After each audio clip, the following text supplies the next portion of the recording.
مہر سے متعلق ایک اہم وضاحت۔ مہر یہ عورت کا ایک واجبی حق ہے۔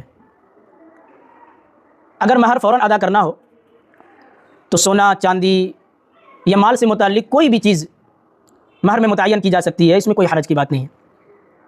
لیکن اگر مہر ادھار رکھنا ہو تو روپے پیسے کے بجائے سونا چاندی کو مہر میں متعین کرنا چاہیے، یہ زیادہ بہتر ہے۔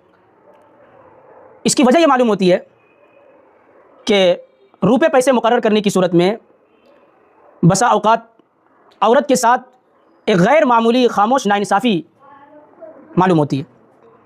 مثال کے طور پر آج سے 20-25 سال پہلے اگر کسی خاتون کا مہر 5,000 روپے مقرر کیا گیا تھا، اس وقت ان پیسوں سے 40-50 گرام سونا مل سکتا تھا۔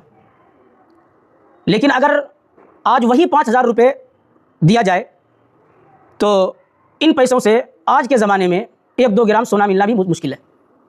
اس کا مطلب یہ ہوا کہ کرنسی کی ویلیو اور قدر و قیمت جو ہے وہ گھٹ چکی ہے، لیکن مہر وہی کا وہی باقی رہا ہے۔